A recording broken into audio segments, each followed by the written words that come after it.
radiation. And now if you go back to the problems that we described a moment earlier, you will recognize immediately that the first problem, thermal insulation around a pipe, is primarily a problem of heat conduction, primarily. The second problem that we talked about, flow of water in a tube, primarily a problem of heat transfer by convection, and that too forced convection. And the third problem of annealing steel strip, primarily a problem of radiative heat transfer, radiation. So these were three problems, and you will notice these problems were of each of these three modes. The first of conduction, primarily of conduction, second forced convection, and the third thermal radiation. But I don't want you to get the impression that this is so always. In general, problems in heat transfer are not amenable to this kind of separation. Very often, more often than not, the problem that occurs or a situation that one faces is one in which all the modes of heat transfer occur together. And one must be able to tackle the problem by understanding these modes and analyzing them together. So I don't want you to give the impression that the situations always occur in which one can separate and say this is the mode or that is the mode. There are very often situations in which the modes will occur, all will occur simultaneously, and one needs to take account of them. Now I am going to give an example of a situation in which all these modes are occurring. We are going to take up one example like that. All of you must have heard the word energy crisis now. Energy is a dominant part. You read the newspaper every day, there's talk of the price of oil. The price of oil is increasing. We have to import oil in India, lots of it, so we have to pay for it. So any increase in the price is something which we feel very much in India. So energy is dominant in our thinking and is going to be dominant in our thinking because much of our energy requirement, much of our commercial energy requirement in India and in many countries is met by fossil fuels. Fossil fuels means coal, oil and natural gas. And all these are depleting because they are not renewable, they are decreasing. So we need to therefore look for other ways of getting energy. Solar energy is one such option. The solar energy option, particularly the direct form, is one such option. Now let's look one way of using solar energy which to illustrate different modes of heat transfer. I am going to show you, and you will see it here.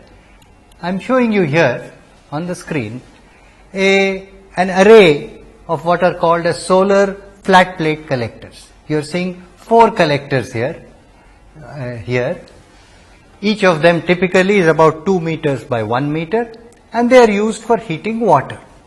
An array like this would heat water typically to a temperature like 60, 70, 80 degrees centigrade with ease. And we need hot water for so many applications at home, in hotels, hospitals, canteens, etc., etc. So this is one application of solar energy which is a very viable application which pays for itself fairly soon. It's being widely used in India now. Now let's look at one such solar collector. There are 4 in the picture. I'm going to now look at one. This is one collector so that we see the inside of it, what it looks like. A solar collector, this is 2 meters in length, 1 meter in width as I mentioned.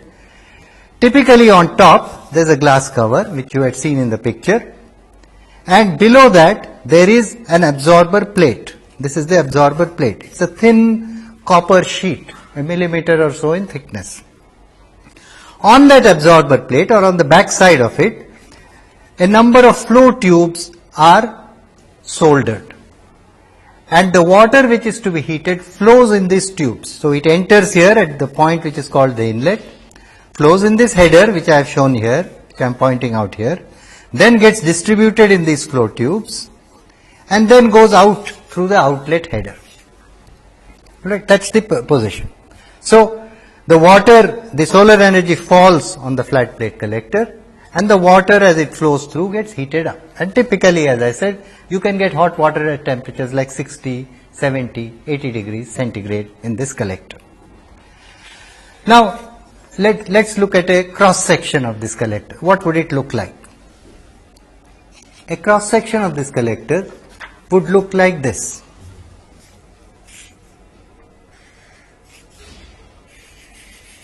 This is the casing of the collector. This is the absorber tube, the absorber plate. These are absorber tubes below it, and this is the glazing, the glass cover on top. This is how a cross section would look. Solar energy falls on this, is falling on this solar flat plate collector and heating up the water which is flowing through these tubes. Now, today we will stop here, but next time I'll look at the different modes of heat transfer that are occurring in this device. So we'll take off from this point in the next lecture.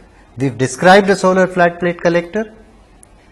You know what are the components that make it up: an absorber plate, tubes, a glass cover on top, and on the back side here there is insulation to prevent heat loss to the sides and the bottom. These are the components that make up the flat plate collector. Next time, in the next lecture, we'll look at the different modes of heat transfer that occur within this device and write down a simple energy balance equation for it.